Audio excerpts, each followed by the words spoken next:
이 시간 우리에게 주시는 하나님의 말씀은 출애굽기 19장 1절로 6절까지의 말씀입니다.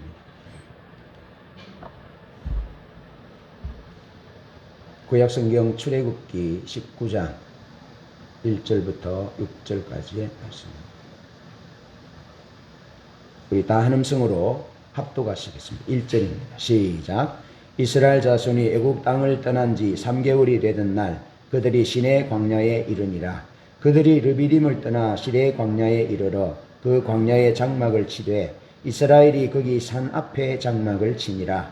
모세가 하나님 앞에 올라가니 여호와께서 산에서 그를 불러 말씀하시되 너는 이같이 야곱의 집에 말하고 이스라엘 자손들에게 말하라. 내가 애굽 사람에게 어떻게 행하였음과 내가 어떻게 독수리 날개로 너희를 업어 내게로 인도하였음을 너희가 보았느니라.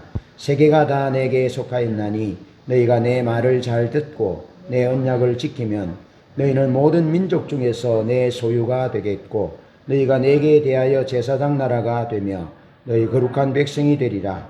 너는 이 말을 이스라엘 자손에게 전할지니라. 아멘.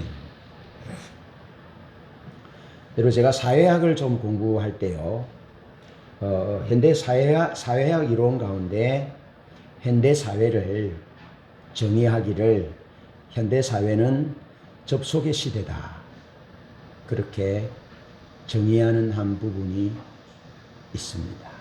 접속의 시대. 제가 2주 전에 거제도에서 그 시국에 있는 저기 시베리아 아래에 있는 도시, 그 도시에 제가 사역을 코로나 오기 전에 간간히 갔었잖아요. 그런데 거기 사람들과 접속을 했어요. 인터넷으로 영상으로 접속을 해서 그 뇌졸중으로 인하여 기도했고 회복되기를 기도했는데 거기 리더가 회복이 되었어. 너무 얼굴이 좋은 모습도 영상으로 보고. 그리고 거기 좀 키가 작은 한 자매가 있는데 몇만 평의 농사를 혼자서 짓는다는 자매예요. 근데 한 번씩 사역 가면 얼마나 열정적인지 몰라요. 무슨 메이라는 자매인데, 그래 그 자매가 왔는지 제가 이름을 불렀어요. 그랬더니 그 자매가 그 앞에 제일 앞에 자리에 탁 앉아 있는 거예요. 얼마나 감격스러운지 몰라요. 시대가 여러분 그런 시대에 삽니다. 여기 있어도 저 시베리아까지 있는 시국에 있는 사람들과 접속이 가능한, 영적 교제가 가능한 그런 접속의 시대가 오늘날의 시대라는 겁니다.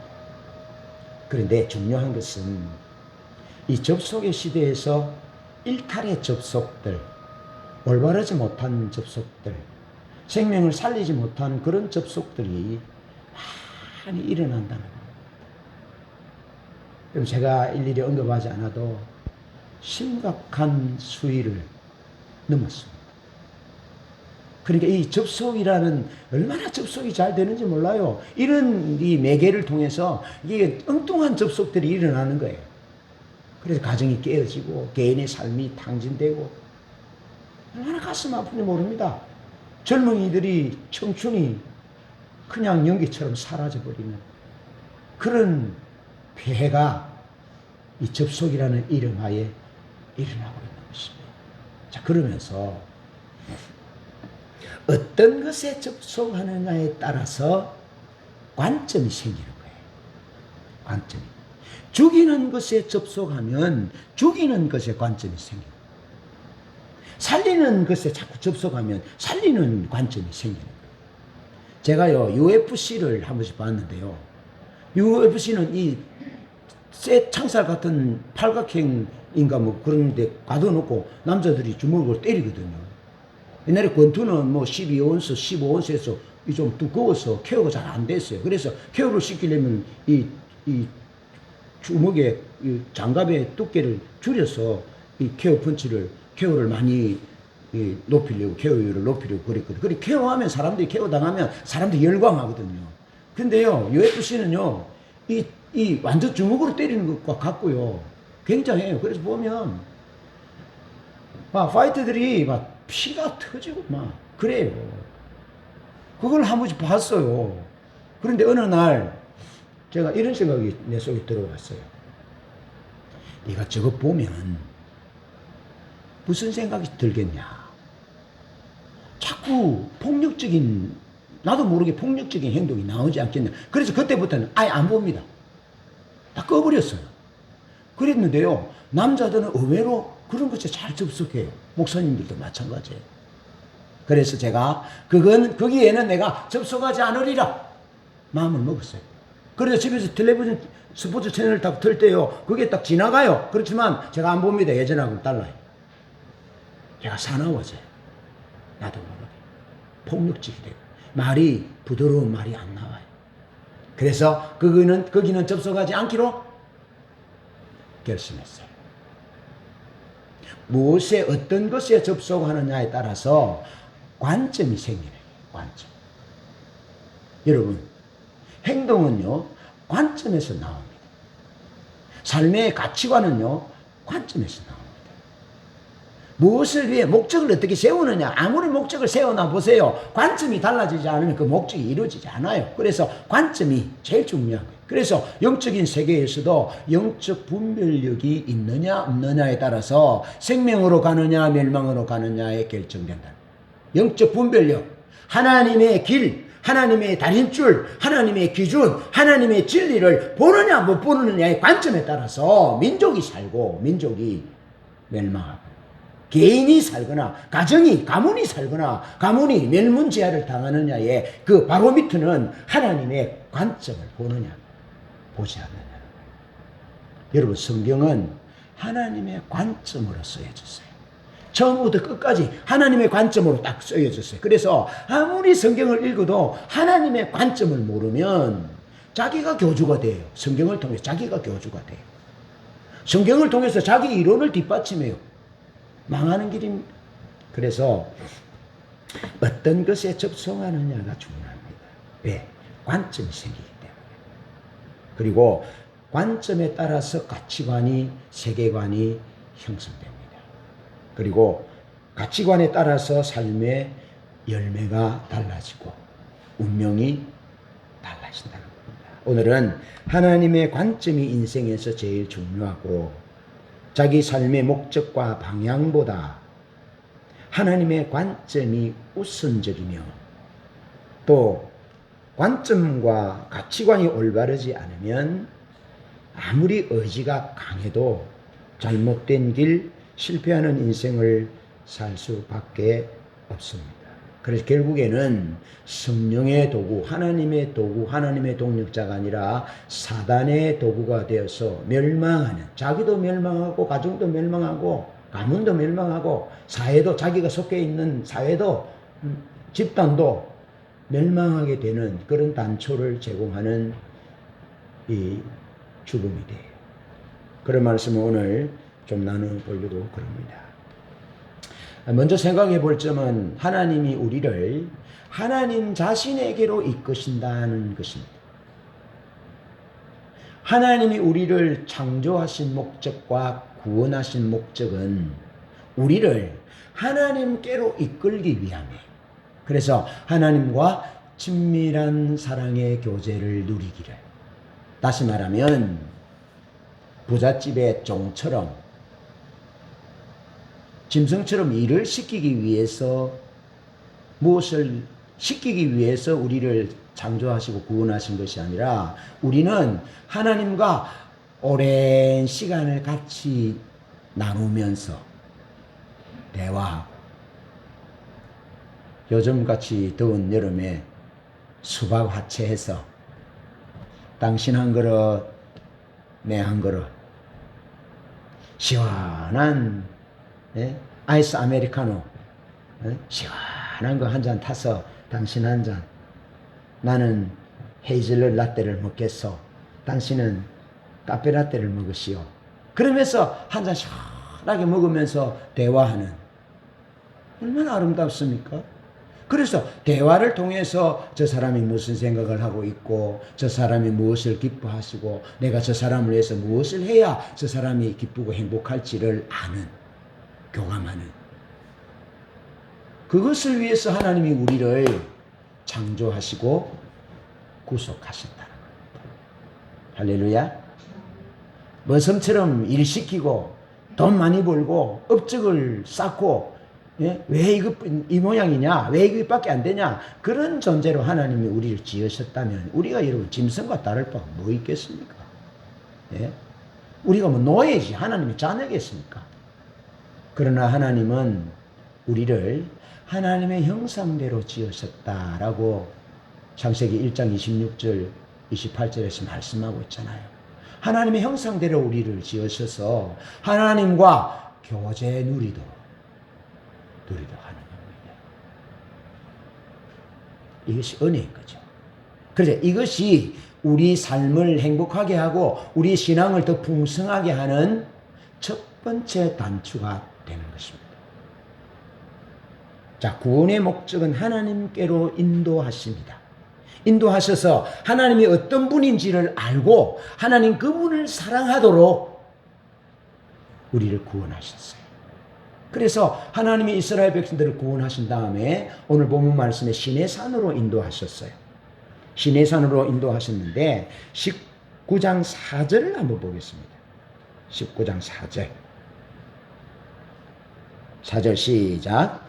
내가 애굽 사람에게 어떻게 행하였음과 내가 어떻게 독수리 날개로 너희를 업어 내게로 인도하였음을 너희가 보았느니라. 아멘. 하나님이 이스라엘 백성들을 어떻게 어디로 인도했다고요?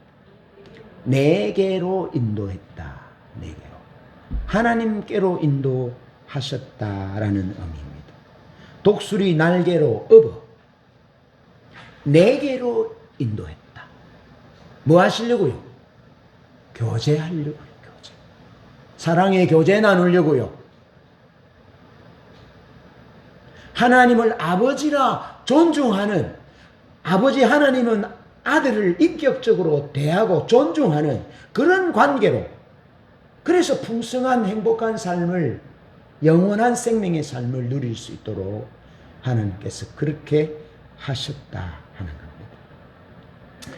출애굽기 19장 상반절에 보면 하나님이 애굽 사람들에게 어떻게 하신 일과 독수리 날개로 너희를 업어 내게로 인도했다라고 말씀하거든요. 애굽 사람들에게 행한 일은 10가지 재앙입니다. 예, 피의 재앙, 개구리 재앙, 이의 재앙, 파리의 재앙, 또 뭐 우박의 재앙, 메뚜기, 흑암, 장자의 죽음, 10가지 재앙을 내리잖아요. 그 재앙을 그 애굽에서 어떻게 내가 행했는지를 너희가 보았지 않느냐. 그 애굽 사람으로부터 너희를 내가 마치 독수리가 새끼를 날개를 업어서 이렇게 인도하는 것처럼 인도했다. 그렇게 말씀하는데요. 애굽 사람들에게 10가지 재앙을 내릴 때 모세가 바로 왕에게 요구하는 것이 있습니다. 요구하는 것이 뭐냐면 내 백성을 보내라. 저들이 광야에서 나를 섬길 것이다. 나를 예배할 것이다. 그것을 반복적으로 말합니다. 자, 보세요. 하나님이 이스라엘 백성들을 구원하셨는데, 애굽에서 해방시키셨는데, 하나님이 이스라엘 백성들을 애굽에서 해방시켰다는 이 의미는 구원의 의미고, 우리를 죄에서 예수 그리스도의 십자가를 통해서 우리를 죄에서 구원하셨다는 의미와 동일한 의미입니다. 아시겠죠? 자, 그러면서 그 구원의 목적이 하나님께로, 내게로 인도했다라는 겁니다. 뭐 하시려고? 하나님께 예배하도록.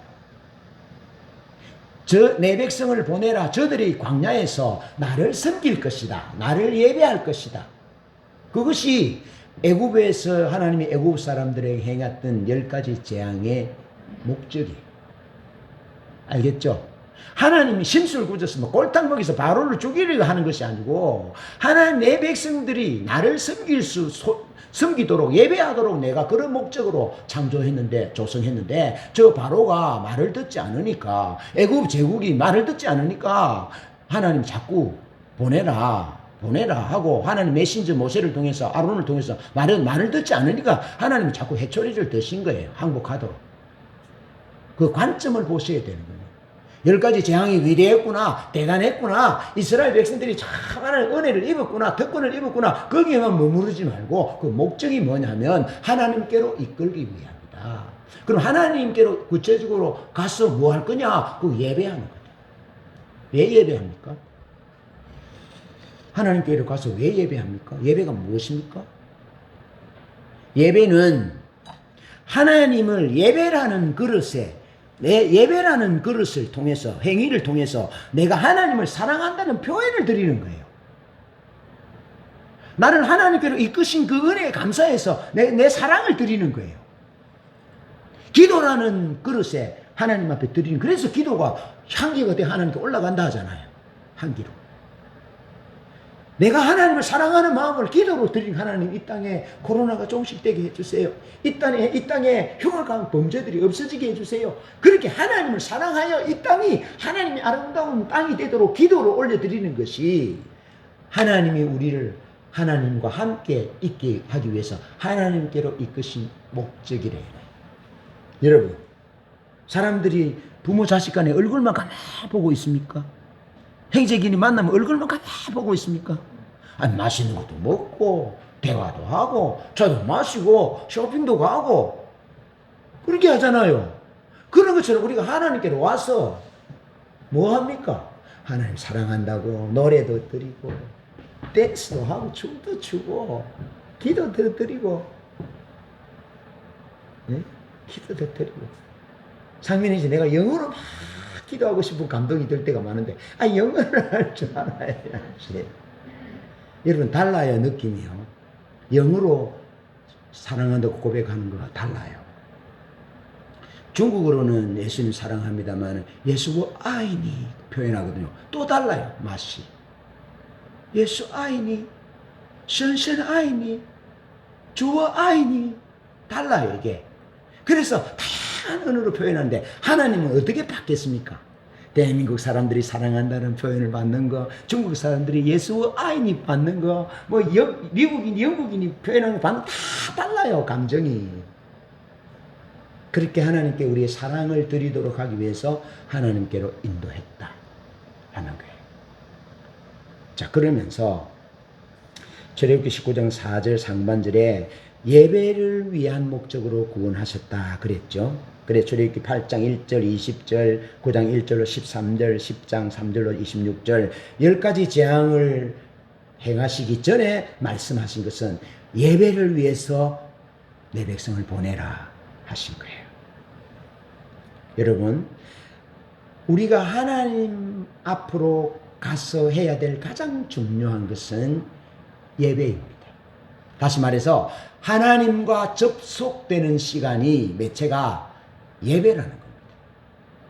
하나님과 접속하는 그 순간은 예배인데 그 예배에 기도도 있고 헌금도 있고 고백도 있고 춤도 있고 뭐 헌금도 있고 뭐 다양한 것이 있잖아요. 그죠? 이 예배가 핵심이라는 거예요. 예배, 하나님과 접속하는 그 도구는 예배를 통해서 접속하는 거예요. 여러분, 제가 예수 안 믿을 때는요, 지방을 써서 이렇게 대박에 붙였어요. 그래서 귀신이 그쪽으로 접속한다는 거예요. 알겠죠? 그래서 요즘 귀신은 못 온대. 한문을 몰랐어. 또 요즘 사람들은 한문을 못 쓰니까 여기 지방을 한글로 써요. 그러니까 옛날 귀신 또 못 온대. 왜냐하면 한글로 몰랐어. 그런 우픈 얘기가 있습니다. 여러분, 예배가 그냥 예배가 아닙니다. 예배는 하나님과 접속하는 시간이에요. 그러면 예배를 통해서 우리 눈이 어떻게 되겠습니까? 우리 관점이. 예배를 통해서 비로소 하나님을 만날 때 우리의 관점이 높아진다는 거예요. 높아진다는 거예요. 그래서 이사야서는 이사야 40장 31절에 그렇게 말하잖아요. 우리 여호와를 앙망하는 자는 독수리같이 샘을 얻으리니 독수리의 날개치며 올라감 같을 것이요 다른 박질하여도 곤비지 않겠고 걸어가도 피곤치 아니하리로다. 하나님을 예배하면 우리가 땅에 있지만 우리의 영이 높은 창공으로 독수리같이 높이 오른다 이 말이에요. 그 녹슬같이 높이 오르면 이 세상에서 문제가 어떻게 보이겠습니까? 좁쌀만하게 보이는 거예요. 그 큰 문제도 고난도 외로움도 아픔도 절망도 경제적인 문제도 하나님께 예배할 때 높이 독수리같이 높이 하나님께 가까이 가면 하나님은 더 크게 보일 것이고 세상의 문제는 더 작게 보인다. 그래서 예배가 중요하다. 그래서 하나님이 이스라엘 백성들을 시내산으로 인도해서 내게로 인도했다 하시고 모세를 시내산으로 부르셔서 언약을 맺으시는데 그 언약의 핵심적인 내용의 한 축이 뭐냐면 예배하는 거예요. 성막을 어떻게 짓고 제사장을 세우고 제사장의 옷은 어떻게 짓고 번제는 어떻게 드리고 소제는 어떻게 드리고 화목제는 어떻게 드리고 속건제와 속죄제는 어떻게 드리고 다 예배에 대해서 장황하게 말씀했다 이 말이죠. 예배에 대해서 아시겠죠? 왜냐하면 예배를 드릴 때 우리의 관점이 하나님의 관점으로 바뀌고 그래서 세상의 문제를 극복할 수 있고 사단을 이길 수 있는 그 능력이 우리에게 주어진다 이 말이에요. 예배를 통해서. 자, 그러면 예배는 하나님을 사랑한다는 표현이라 했잖아요. 그럼 어떻게 예배 드려야 합니까? 힘을 다해요. 여러분 동물들이 사랑의 구애를 하는 거 보았습니까? 사자들이 하마들이 동물들이 암컷을 차지하기 위해서 어떻게 싸웁니까? 목숨 걸고 싸웁니다. 하마는 50cm 되는 이 송곳니를 가지고 싸운대요. 함새가 벌써 그 50cm 가지고 맞으면 어떻게 되겠습니까? 바로 죽는 거죠. 뭘 하기 위해서요? 사랑을 쟁취하기 위해서. 그럼 우리가 사랑하는 하나님께 사랑한다는 고백을 위해서 하나님 그분과 접속하는 시간인데 어떻게 예배해야 된다고요? 목숨을 다해서 다시 말해서 우리의 전 존재를 다해서 마음을 다하여 성품을 다하여 힘을 다하고 그러니까 예물을 준비할 때도 호중을 들지도 하다가 예물 준비하지 말고 정성을 다해서 예물도 준비하고 예배를 준비할 때도 정성을 다하여 그렇게 준비해서 하나님 앞에 예배 드릴 때 그렇지 못하는 사람보다는 관점이 달라진다. 제가 청년 때 진짜 그랬습니다. 예물을 준비하고 시간을 준비하고 하나님 앞에 준비할 때요. 얼마나 최선을 다하는지 모르겠어요. 그렇게 최선을 다하니까 지금 이렇게 하나님 인도하시더라고요. 지금 대충 하면요. 10년 뒤에 대충 그렇게 있습니다. 그 자리에 있지 않습니다. 저 더 떠내려갑니다. 그래서 우리가 동물보다는 좀 나아야 안 되겠습니까? 예? 호랑이의 수컷보다 하마의 수컷보다는 좀 나아야 안 되겠습니까? 그렇죠? 인격체이신 주님께 인격적으로 부족하면 부족한 대로 마음을 담아서 넉넉하면 넉넉한 대로 인식하지 않게 마음을 담아서 시간이 많은 사람은 시간이 많은 부분에서 하나님 앞에 마음을 담아서 예배하고 시간이 부족한 사람은 쪼개서 그렇게 상한 마음으로 하나님 앞에 예배드리면 하나님은 다 귀한 사랑으로 받으시는 거죠. 그래서 출애굽기 29장 42절로 46절을 보면 이렇게 말하고 있습니다. 한번 보겠습니다. 출애굽기 29장 42절로 46절 한번 찾아보겠습니다.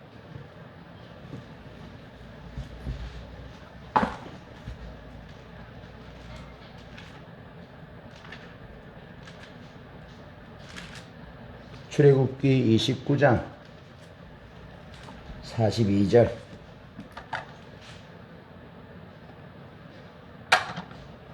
42절로 46절 마지막 절입니다. 42절 출애굽기 29장 42절 시작. 이는 내가 너희와 대대로 여호와 앞 회막문에서 늘 드릴 번제라. 내가 거기서 너희와 만나고 내게 말하리라. 내가 거기서 이스라엘 자손을 만나리니 내 영광으로 말미암아 회막이 거룩하게 될지라. 내가 그 회막과 제단을 거룩하게 하며 아론과 그의 아들들도 거룩하게 하여 내게 제사장 직분을 행하게 하며 내가 이스라엘 자손 중에 거하여 그들의 하나님이 되리니 그들은 내가 그들의 하나님 여호와로서 그들 중에 거하려고 그들을 애굽 땅에서 인도하여 낸 줄을 알리라. 나는 그들의 하나님 여호와니라. 아멘. 예배 드릴 때 오늘 여기 42절에 보니까 내가 예배드리는 그곳에서 너희를 만나주겠다. 그리고 말하겠다. 그리고 내가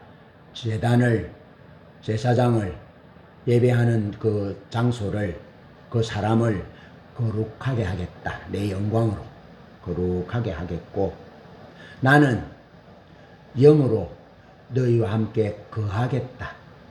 그래서 나는 너희의 하나님이 되고, 여기는 기록 없지만 너희는 내 백성이 될 것이다.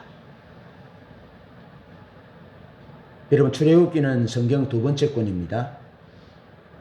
그러니까 처음에부터 성경의 목적은 하나님이 예배하는 곳에 오셔서 말씀하고 인도하고 지도하고 가르치고 거하시고 그들의 하나님이 되고 그들은 내 백성이 되고, 계시록 21장 3절에, 계시록은 마지막 성경인데 계시록 21장 3절에도 나는 그들의 하나님이 되고 그들은 내 백성이 되리니, 하나님이 우리의 하나님이 되고 우리가 하나님의 백성이 되니까 죽음도 없고 우는 것도 없고 고통도 병도 없는 하나님의 나라가 거기 이루어지는 거예요. 자, 하나님 이스라엘 백성들을 하나님은 가나안 땅이라는 공간적인 하나님의 나라로 인도하는 것이 주된 목적이 아니라, 하나님은 우리 육신의 이 공간적인 이 땅에서 공간적인 이동으로 하나님의 나라라는 곳으로 데려가는 것이 주된 목적이 아니라, 그보다 더 주된 목적은 인격 대 인격으로 우리를 관계 맺도록 하시는 것이 주된 목적이라. 그러면서 그 인격이 그려지는, 관계 맺는 인격이 그려지는 그 그림은 하나님은 우리의 아버지가 되고 우리는 하나님의 자녀가 되고, 하나님은 우리의 하나님이 되고 우리의 왕이 되고 우리는 하나님의 백성이 되고, 그래서 전능하신 하나님, 왕이신 하나님, 아버지 되신 하나님, 그분이, 영원하신 그분이 우리를 통치하고 다스리기 때문에 그분이 생명이잖아요. 그래서 우리는 죽음이 없는 거예요. 알겠죠? 그분이 영원하신 분이니까 우리에게 영원한 생명을 주시는 거예요. 그게 더 큰 의미라 이 말이죠. 공간적인 하나님의 나라 이동보다는 하나님의 통치 아래에 있는, 하나님의 그 친밀한 사랑의 관계 아래서 하나님과 하나님의 백성이 되고 그 관계 가운데 있는 그 통치 안에 있는 그것이 더 큰 개념이고 중요한 개념이다 이 말이죠. 그 속으로 하나님이 이스라엘 백성들을 부르셨고 하나님이 우리를 부르셨다는 거죠. 그래서 예배할 때에 내가 만나리라, 말하리라, 인도하리라, 거하리라 하시잖아요. 그 예배할 때 하나님 오셔서 우리를 만나주니까 우리가 듣는 말씀이 세상에 잡다한 음담 배설이고 세상에 잡다 망하는 그런, 세상에 짜증나는 그런 얘기가 아니고 거룩한 얘기를 듣는 거예요. 영광스러운 주님으로부터 들으니까 우리가 제단이 주님의 영광으로 인해 거룩하게 되고 제사장도 거룩하게 되고 제사 드리는 자들도 거룩하게 되는 거예요. 하나의 영광 때문에. 알겠죠? 거룩하게. 그러면 파리가 어떤 곳에 옵니까? 깨끗한 곳에 옵니까? 냄새나는 곳에 옵니까? 지저분한 냄새나는 곳에 파리가 오잖아요. 사단이요, 파리 신도에 있어요. 바알세부비라는 신도에 있습니다. 귀신, 바알세부, 파리신이라는 신도에 있습니다. 그리고 우리가 하나님의 영광으로 거룩하면 천사가 오는데, 온갖 제약으로 가득하면 누가 오겠습니까? 귀신이 오는 거죠. 귀신은 더러운 놈인데요, 더러운 곳에 옵니다. 음란한 곳에 옵니다. 도둑놈한테 옵니다. 귀신은 그런 존재예요. 그래서 하나님 그분을 예배할 때 그분이 오시니까, 그분이 영광으로 가득하니까 병이 떠나가요. 새로운 사람이 돼요. 새로운 사람이 된다니까요. 예를 들어서 내가 UFC를 잘 봤는데 주님이 내게 오셔서 마음의 성령으로 네가 그거 자꾸 보면 목사가 폭력성을 가지게 되잖아. 그러니까 그걸 안 봤으면 좋겠다고 제가요 오랫동안 그걸 봤어요. 근데 하나님이 오랫동안 기다려준 거예요. 성령님이 내 속에서. 내가 그걸 좋아하니까.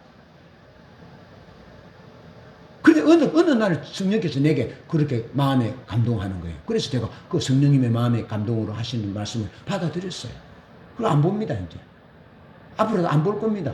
혹시 좀 지나다가 보는지 한번 물어보세요, 우리 아내에게, 제가. 안 봅니다. 성령이 예배 중에 성령이 오시면 병이 떠나가고 관점이 달라지고 인생의 가치관이 달라지고 삶이 달라진다니까요. 그런데 교회 왔어. 교회를 다녔어. 오래 다녔어. 그런데 전심으로 예배하지 않으니까 예배가 하나님께 사랑을 드리는 것이고 헌금이 하나님께 사랑을 드리는 것이고 기도가 하나님께 사랑을 드리는 것이고 안식일을 지키는 것이 하나님께 사랑을 드리는 것이라는 것을 모르니까 한 시간 때우고 가는 거예요. 그러니까 삶이 안 달라지는 거예요. 왜? 관점이 하나님 관점으로 안 바뀌니까 하나님과 접속이 이루어지지 않는데 뭐가 달라지겠습니까? 행식적인 접속인데 되겠습니까? 진짜 하나님과 접속되면 하나님 오신다니까요. 말씀하신다니까요. 그 영광으로 인해서 달라진다니까요. 영광으로 임하면요. 병도 떠나가고 문제도 떠나가고 떠나갑니다. 달라진다니까요. 그러면 그 가치관이 달라져요. 아, 내가 헛된 것을 위해서 UFC를 안 봐야 되겠다고 딱 끊는다니까요. 그런 것들이 내 삶에 일어나더라고요.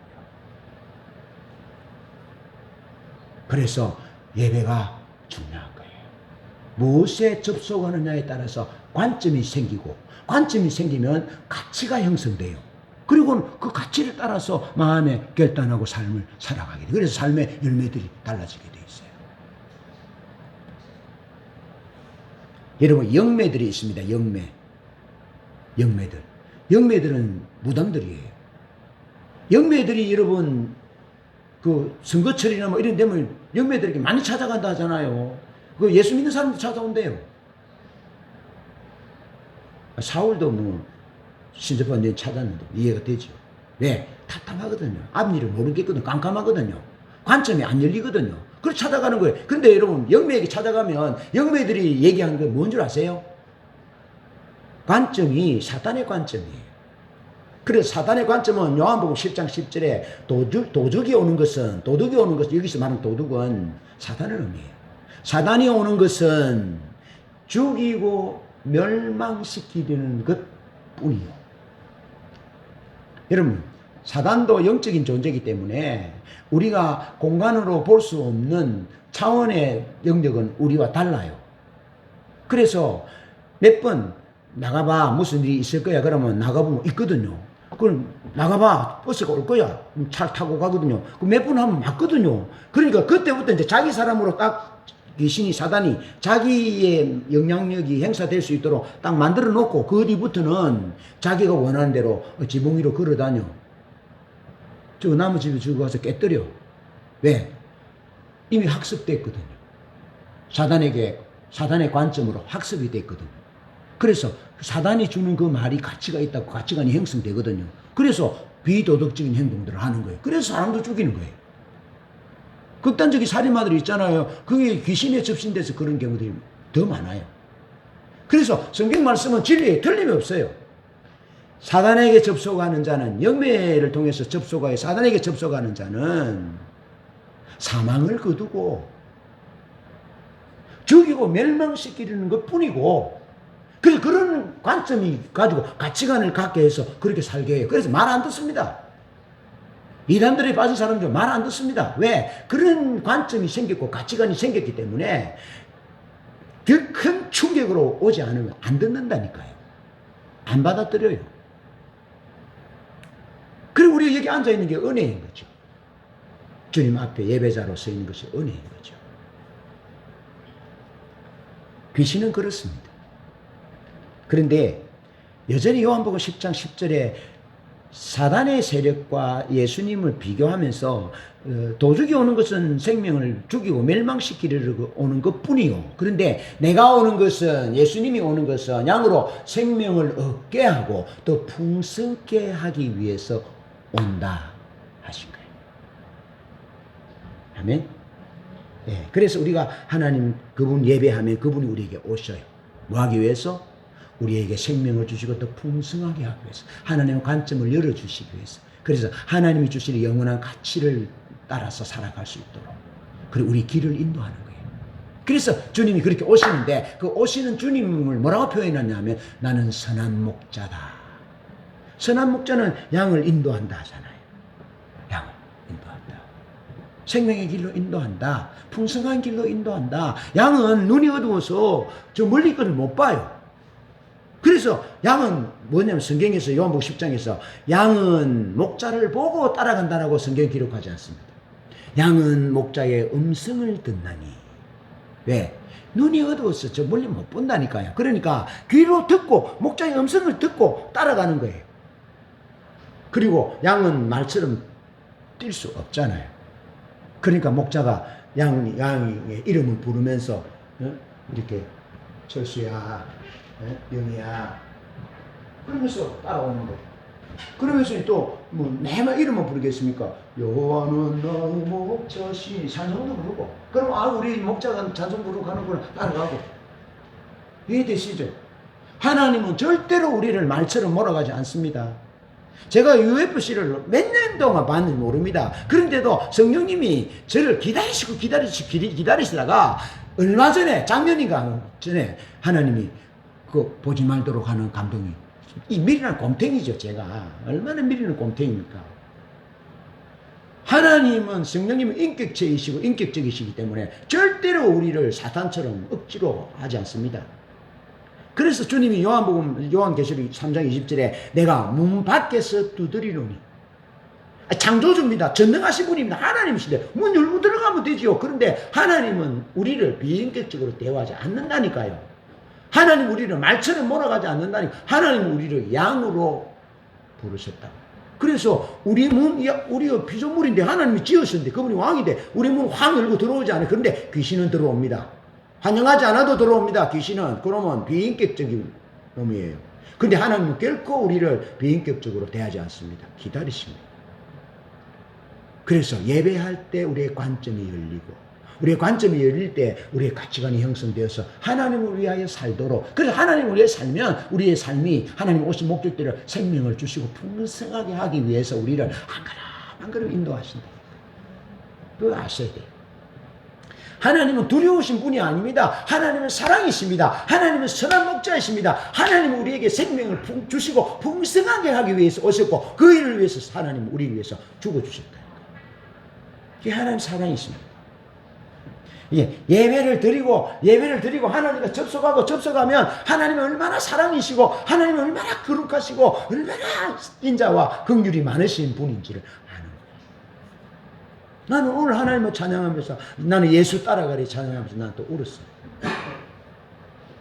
내 삶을 그렇게 인도하신 하나님 은혜가 감사해서 감격해서 우는 거죠. 그렇게 조금씩 내가 바뀌어서 가는 거죠. 옛날에 저요 신학교 1학년 때 축구하다가 후배 2학년 때 후배 전도사가 뒤에서 잡아 당겼어요. 축구할 때. 축구는 잡아 당기면 반칙이잖아요. 그 지금요 유럽이나 한국 이런 축구 보면 잡아 당기고 하는 거 예사입니다. 그때는 제가요 가다가 돌아서서 주먹으로 바로 가슴팍을 쳤다니까요. 얼마나 급했는지 모릅니다. 사마리아 사람들이 예수를 영접 안 하니까 야고보 요한이 예수님 하늘에 불로 내려서 태워 죽입시다 했는지 100분이 이해가 돼요. 그랬는데 하나님 앞에 예배하니까 제가 UFC 치고받고 하면서 피 흘리는 걸 보고 이렇게 보고 좋아했다니까요. 그런데 주님 앞에 예배하고 주님과 접속하고 찬양하고 기도하고 그러니까 점점 달라져요. 지금은 내가 한 대 맞아서 내가 치지 않습니다. 가서 운동하다 싸우면 내가 말립니다. 예외도 있을 때도 있지만 달라지는 거죠. 관점이 달라지는 거죠. 가치가 달라지는 거죠. 그래야 사람이 달라지죠. 그냥 결심해서 마음 먹고 안 달라집니다. 하나님과 접속할 때 하나님 그분이 오셔서 말씀하시고 인도하시고 지도하시고 영광으로 임하실 때 그때 달라진다고요. 성경의 하나님의 사람들은 그렇게 달라졌습니다. 그런 은혜가 있기를 축복하고, 그러면 절대로 길을 잃지 않습니다. 두 번째로 하나님의 관점은 영원한 가치관을 갖게 합니다. 자, 출애굽기 19장 5절 6절에 보면 하나님이 주권자이심을 알 때 하나님의 말을 잘 듣습니다. 말을 잘 듣습니다. 여러분, 동물들은요, 소가 있으라 하니까 소가 있었어요. 하나님 천지를 지을 때. 말이 있으라 하니까 말이 있었어요. 말씀하니까 그대로 생겨졌어요. 그런데 사람들은 그렇지 않습니다. 사람은 하나님이 흙으로 지었었어요. 그리고 생명을 부으셔서 인격체로 만드셨어요. 그런데 하나님과 접속하지 않으면 하나님의 말을 듣지 않습니다. 왜냐하면 하나님과 교제하는 자유의지가 두 개 있는데, 하나는 죄를 안 지을 의지가 있고 하나는 죄를 지을 의지예요. 사람들이 뭐 자유의지가 있다 뭐 이런 얘기인데, 정확하게 어거스틴의 우리 신학의 원조가 예수님의 제자, 그 다음에 제자의 제자, 그렇게 쭉 내려오면서 어거스틴 중세의 어거스틴이 있어요. 고대와 중세를 잇는 어거스틴, 아우구스티누스, 그 다음에 이제 칼빈이 있고 루터가 있고 이렇게 쭉 이어지거든요. 우리 신앙의 계보들이. 그런데 이 어거스틴이 그렇게 말한 거예요. 우리에게는 하나님이 처음에 창조할 때 자유의지가 두 개가 있었다. 두 개가 있었는데, 그 하나는 한 사람이 태어나서 죽을 때까지 죄를 짓지 않을 의지. 그죠? 이 의지가 있고, 또 하나의 의지는 한 사람이 태어나서 죽을 때까지 죄를 선택하고 지을 수 있는 의지. 이 두 의지라 이 말이에요. 그죠? 하나님이 우리를 로봇으로 짓지 않고 하나님 인격체로 지으셨다는 말은 하나님의 말씀조차도 거부할 수 있는 인격체로 자유의지를 주었다 이 말이죠. 그런데 아담과 하와가 사단의 얘기를 듣고 죄를 선택합니다. 죄를 선택할 때 죄 지을 의지를 선택함으로 말미암아 죄 짓지 않을 의지, 그것을 상실했다는 거예요. 이해되죠? 자, 만약에 이것이 죄를 짓지 않을 의지가 있다면 예수님은 오시지 않아도 돼요. 왜? 우리가 죄를 안 지을 의지가 있기 때문에, 모든 사람이 죄를 안 지을 의지가 있기 때문에 모든 사람이 예수님이 없이도 구원 얻을 수 있어요. 그런데 성경은 의인은 없나니 하나도 없고 각기 치우쳐 더러운 자가 되고 선을 행하는 자 없나니 하나도 없도다. 로마서 3장에는 모든 사람이 죄를 범하였으니 하나님의 영광에 이르지 못하더니, 그러니까 죄를 짓지 않을 의지를 상실해 버렸기 때문에 모든 사람은 죄인이라는 거예요. 반드시 한 번 이상 죄를 짓게 된다는 거죠. 이해되시죠? 그게 자유의지인 거죠. 그런데 하나님은 아담에게 그 자유의지를 주었다니까요. 그래서 하나님의 말씀을 듣도록 하신 거예요. 그런데 하나님과 접속할 때는 하나님 말씀을 잘 들었는데, 사단과 접속하니까 어떻게 합니까? 아담과 하와가 사단의 얘기를 듣고 선악과 나무를 보니까 먹음직도 하고 보암직도 하고 지혜롭게 할 만큼 탐스럽기도 한 나무인지, 그래서 따먹었어요. 그래서 하나님 말씀을 듣지 않는 존재로 전락되고 말았어요. 자, 하나님의 관점은 영원한 가치를 갖게 하는데, 우리가 하나님이 우리의 창조주시고 구속자이신 주권자이신다는 것을 알 때 하나님 말씀을 잘 듣게 돼요. 자, 그리고 하나님 말씀을 잘 들을 때 우리가 하나님에게 소중한 소유가 돼요. 소유. 그러면서 하나님과의 올바른 관계 가운데 있을 때 제사장 나라와 거룩한 백성이 되는 거예요. 이게 가능한 것은 예배를 통해서 하나님에 대한 관점이 열릴 때 가능한 거예요. 그럴 때 하나님을 섬기는 일에 전적으로 헌신할 수 있는 가치관이 생겨지는 거예요. 자, 그렇기 때문에 사탄은 악착같이 우리를 예배를 멈출 기회를 호시탐탐 노리는 겁니다. 만약 사단이 우리에게 예배를 멈추게 할 수 있다면 우리의 소유를 훔칠 수 있습니다. 잘 들으셔야 합니다. 사단이 우리가 예배를 멈추면 사단이 우리의 소유를 훔쳐갈 수 있습니다. 알겠죠? 자, 더 엄청난 말이, 우리가 예배를 중단할 수 있다면, 다시 말하면 우리가 하나님을 예배하지 않고 사단을, 귀신을, 우상을 예배하는 자가 된다면 사단은 우리에게서 뭘 훔쳐갈 수 있는 줄 아세요? 자녀를 훔쳐갑니다. 자녀를. 아내와 남편과 우리 소중한 생명들을 데리고 가요. 그 대표적인 예가 우리 집에서 있었더니 우리 집에 8형제인데 5명이 죽었어요. 3명 살았어요. 이때는 5명이 죽었어요. 이때는 우리 어머니 아버지 예수 안 믿었어요. 그래서 죽었어요. 제가 예수 믿고 13살 때 주님이 저를 만나주셨는데 14살 여름에 만나주셨는데 이 문제였다고 가르쳐 주셨어요. 그래서 지금 우리 누나 둘, 세 형제가 살았는데 예수 이름 부른 사람, 하나님께 예배하는 사람만 살았어요. 우리 이모 3분인데 하나님께 예배하는 우리 어머니만 88세까지 사셨어요. 우리 아버지 형제 다 있는데 우리 고모들 일찍 돌아가서 가셨지만 예수 이름 부르고 예배하는 우리 고모만 최고 오래 살았어요. 사단이 우리가 예배할 수 없도록 만든다면 우리의 소유도 가져갈 수 있고 우리의 자녀들도 가져갈 수 있고 우리 가정도 깨뜨릴 수 있고 마음대로 할 수 있습니다. 어떻게 하시는가? 예배에 목숨을 걸겠습니까? 하나님께 접속하여 관점이 하나님의 관점과 하나님의 가치관을 가지셔야 되겠습니까? 안 가져야 되겠습니까?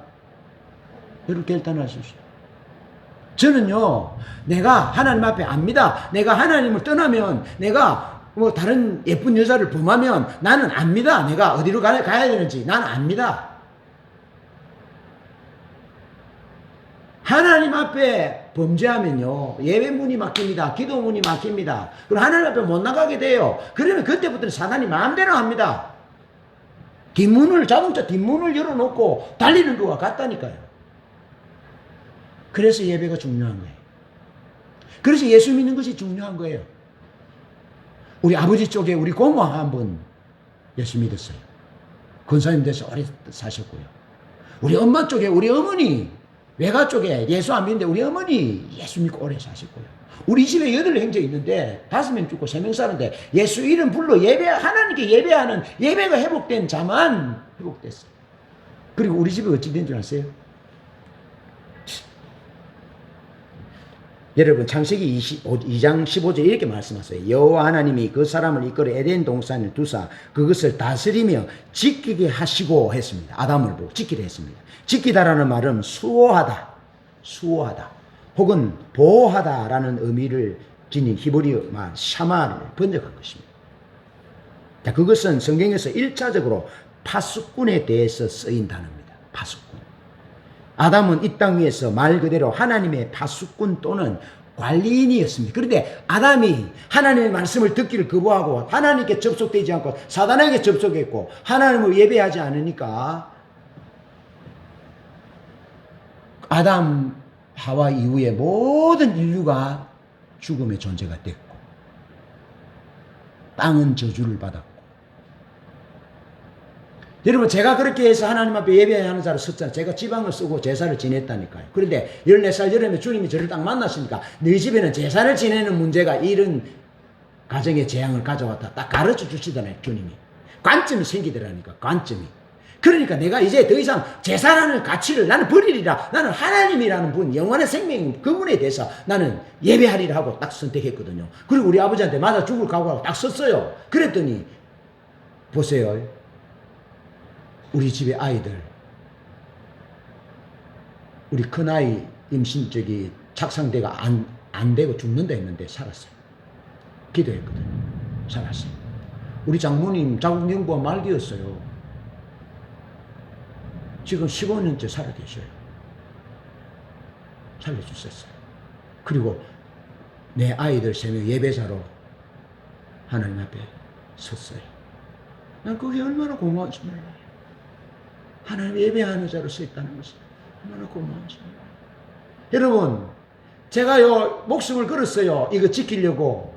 내가 무너지면 내가 파수꾼인데 내가 지키는 자고 보호하는 자인데 내가 무너지면 1차 방어벽이 무너지면 죽는다. 그렇게 버텼다니까요. 여러분, 하나님이 우리에게 영원한 가치관을 예수 그리스도를 통해서 주셔서 보호하는 자로, 지키는 자로, 파수하는 자로 그 가치를 가지고 살도록 주셨는데 아버지 된 여러분이, 엄마 되는 여러분이 가정에서 혼자 먼저 예수 믿는 우리가 이거 보호하고 지키고 파수하지 않으면요, 사단이 재산도 가져갈 수 있습니다. 생명도 가져갈 수 있습니다. 건강도 가져갈 수 있습니다. 장담할 수 없습니다. 그래서 이 가치를 붙잡아야 된다. 할렐루야. 가치를 붙잡아야 된다. 그러나 사단이 우리 예배를 훔치거나 멈출 수 없다면 결코 하나님의 울타리 보호막은 흔들리지 않습니다. 누가복음 4장 6절에 사단이 금식하여 줄인 예수님에게 찾아오셔서 네가 만일 내게 절하면 이 모든 영광을 주겠다 했습니다. 이것은 내게 넘겨준 것이므로 내가 원하는 누구에게든지 줄 수 있다 그랬습니다. 그런데 예수님은 사단에게 절하지 않았습니다. 주 너의 하나님께만 경배하라. 그리고 예수님이 아담이 상실해버린 그 소유권, 이 땅에 대한 통치권을 우리에게 찾아주시기 위해서 사단에게 절하지 아니하고 십자가에 못 박혀 죽으셨습니다. 주님이 우리에게 사단이 상실해버린 그 소유권을, 그 통치권을, 그 파수하고 보호하는 그 권한을 주시기 위해서 주님이 십자가에 못 박혀 죽으셨다니까요. 그래서 고린도후서 5장 15절에 이렇게 말합니다. 누구든지 그리스도 안에 있으면 새로운 피조물이라. 이전 것은 지나갔으니 보라 새 것이 되었도다. 그러므로 이제 그리스도 예수 안에 있는 자에게는 결코 정죄함이 없는, 이는 그리스도 예수 안에 있는 생명의 성령의 법이 죄와 사망의 법에서 너를 해방하였습니다. 죽으실 뿐 아니라 다시 살아나신 이는 예수 그리스도시니 그는 하나님 우편에 계신 자요 우리를 위하여 간구하시는 자십니다. 주님이 우리를 보호하고 지키고 파수하고 우리 하나님 그분과 영원히 접속하고 영원한 생명의 가치를 누릴 수 있도록 하기 위해서 하나님이신 예수 그분이 우리에게 사람으로 오셔서 사람인 아담이 실패해버린 그 통치권을 우리에게 회복해 주기 위해서 예수님이 사람으로 오셨다니까요. 예수님이 사람으로 오신 이유는 하나님이 인격체이시니까 아담이 사단에게 넘겨준 것을 이제 가져와 이제 내 거야 그렇게 하지 아니하셨다는 겁니다. 얼마나 하나님이 인격체이신지, 인격적이신지. 하나님이 아담에게 최종적인 권위로 이 땅의 통치권을 위임해 주었잖아요. 그러니까 하나님을 대신해서 아담이 사단에게 넘겨준 거예요. 그냥 하나님이 사단에게 그냥 빼앗아 오지 않아요. 그러면 하나님도 강도와 같아요. 그러니까 찾아오기 위해서는 예수님을 여자에게 보내서 사람으로 보냈다 이 말이죠. 그래서 사람이 첫사람 아담이 잃어버린 것을 둘째 아담이 예수님이 오셔서 십자가의 죽음으로 자기 목숨을 대가로 지불하고 이제 내가 이건 내 거야. 내가 피 흘려 내가 죽음으로 내가 산 거야. 가져온 거예요. 그래서 예수 믿는 자는 새로운 피조물이라. 이전 것은 지나갔으니 보라 새 것이 되었다. 아멘. 그래서 사단이 우리를 만지지도 못해요. 그러니까 우리 신우 집사님은 사단이 그의 생명을 데려간 게 아니에요. 그런 새로운 피조물이었고 하나님의 생명 사계 속에 있은 거예요. 그래서 하나님의 나라가 더 아름답고 귀하기 때문에 그 종의 수고를, 그 용감했던 그 종의 수고를 거두시고 하나님 나라로 데리고 가신 거예요. 그런 관점으로 보셔야 돼요. 그런 관점으로 보셔야 돼요. 우리 넷째 아이 죽었어요. 우리 넷째 아이 대중에서 임신 중에 죽었어요. 그게 하나님 나라에 있어요. 아들인지 딸인지는 몰라요. 하나님 나라 가면 보면 알 거예요. 다 알 수 있습니다. 천국을 갔다 온 사람들의 책을 보면 그 얘기가 나와 있습니다. 신우 집사님은 사단에 의해서 죽은 분이 아니에요. 그분이 예배자였어요. 하나님 그분이 용감한 자라고 말씀하셨어요. 하나님 그분이 당뇨병을 고쳐주신 것을 보여주셨어요. 한상을. 신우 집사님 장례할 때 항아리에 부추를 가득 두는데요. 내가 그 부추를 찾아보니까요. 동의보감이나 본초 강목에 보면요. 그 부추가 뭐냐면은 당뇨에 좋다라고 말해요. 신기하잖아요. 신우집이 돌아가신 하나님 환상을 보이시는데 부추를 안겨주는 거. 그건 무슨 얘기입니까? 천국에서 부추를 먹었다는 겁니까? 그 말은 하나님의 나라는 다시 아픔도 질병도 죽음도 없는 곳이라 했잖아요. 그리고 하나님이 그분을 고쳤다는 거예요. 다 고쳐주셨다는 거예요. 얼마나 신기한지 몰라요. 얼마나 신기하고 기기묘묘한지 몰라요. 예수님이 우리를 살리기 위해서 파수꾼을 보호하는 권세를 우리에게 돌려주기 위해서, 하나님의 자녀의 권세를 다시 돌려주기 위해서 주님이 십자가에 죽으셨다니까요. 사람으로 오셔서 죽으셨다니까요. 얼마나 신비로운지 몰라요. 십자가의 사건은 그런 사건이에요. 그래서 우리에게 관점을 열어주셨다니까요. 하나님 아버지가 사랑이라는 관점을 십자가를 통해서 열어주셨고, 하나님 그분이 생명이라는 관점을 열어주시고, 하나님 그분이 우리의 영원한 부활의 소망이라는 것을 보정으로, 계약서로 성령으로 계약서를 써주셨다니까요. 마태복음 25장에는 최후 심판을 세 가지 비유로 설명하는데요. 하나는 열처녀 비유로서 하나님의 때에 대한 관점을 가지도록, 이 땅이 전부가 아니다, 이 땅은 풀에 넘어지고 언젠가 주님이 오신다는 재림의 날이 있으니까 깨어서 기도해라. 관점을, 이 땅의 소유 부 그것이 영원한 관점이 아니고, 하나님 이 땅이 다시 오신다, 다시 오실 주님을 맞이할 준비해라. 그 관점을 열천의 비유를 통해서 말씀하고 있고요. 또 하나는 양과 염소의 비유로서 그리스도인의 가치관을 말하고 있습니다. 부유한 자, 돈 많은 자를 내게 잘해주고, 가난한 자는 가난하다고 멸시하지 마라. 지극히 작은 자 하나에게 한 것이 내게 한 것이다. 그랬어요. 내가 신우지선 돌아가시려고 인천 영종도를 넘어오면서 내가 무슨 하나님 내 마음에 감동하신 줄 아세요? 제가 신우지선 참 좋아했어요. 참 사랑했어요. 그리고 힘을 다해서 신우 집사님을 도왔어요.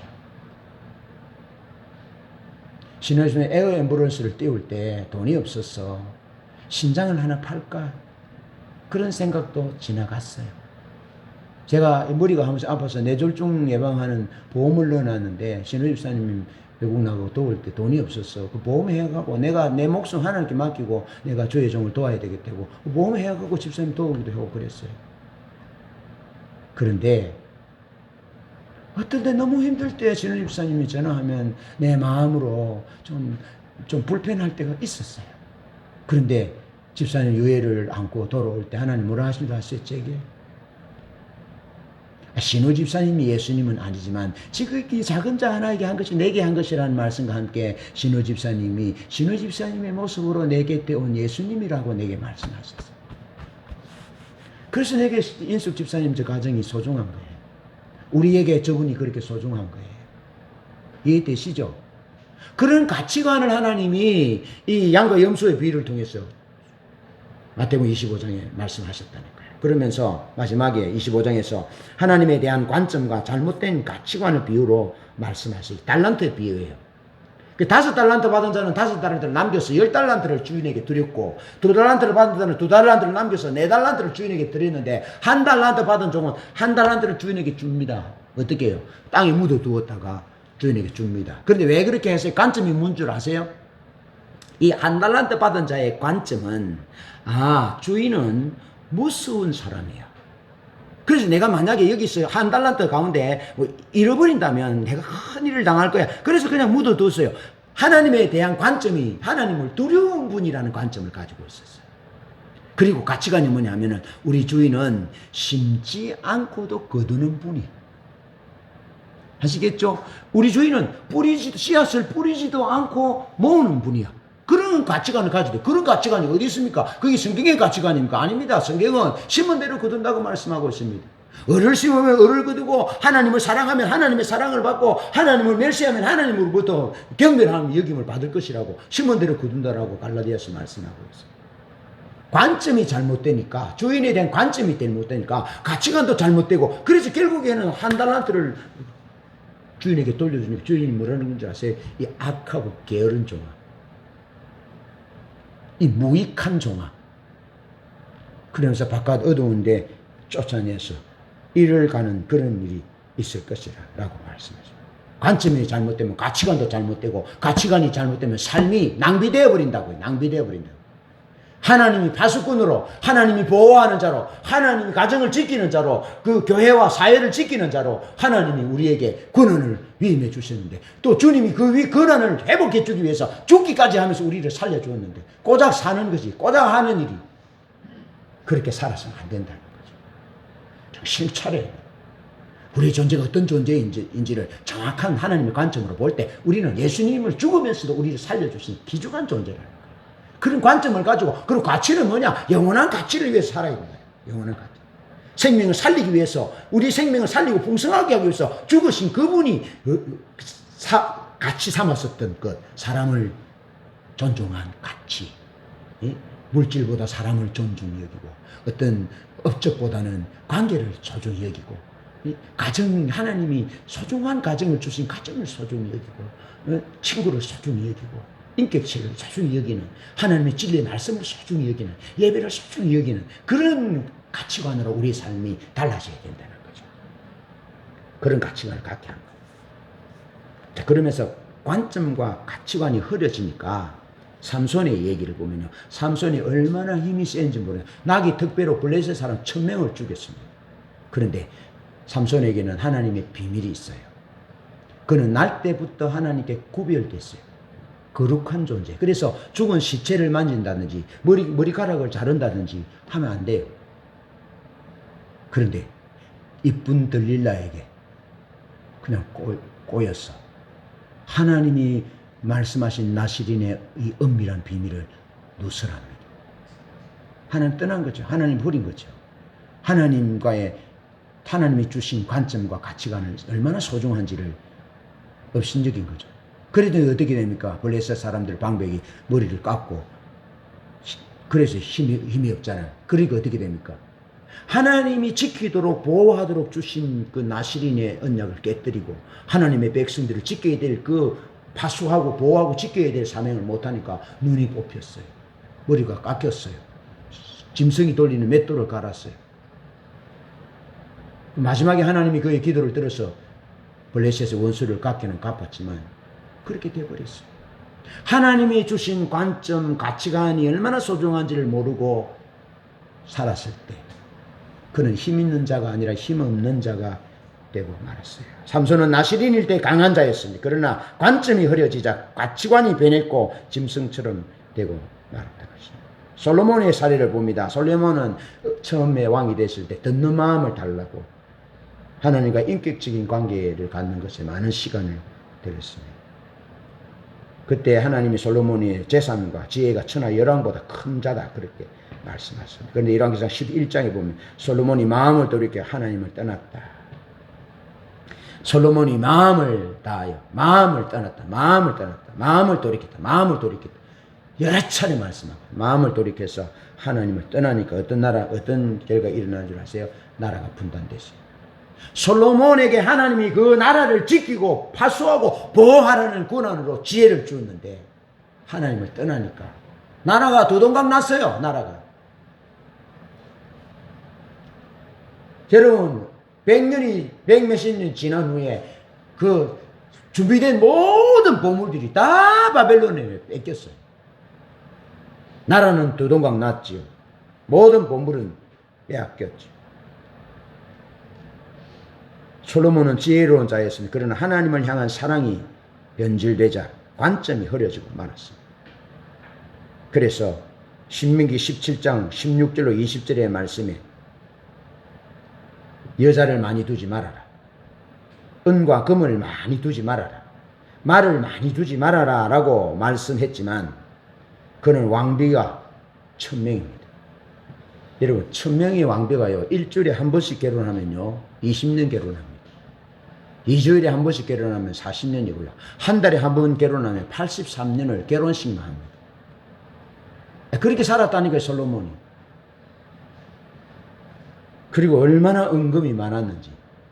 지금 이스라엘 머깃도에 가면요, 지금도 솔로몬의 솔로몬 왕이 했던 그 말 마구간 흔적이 있습니다.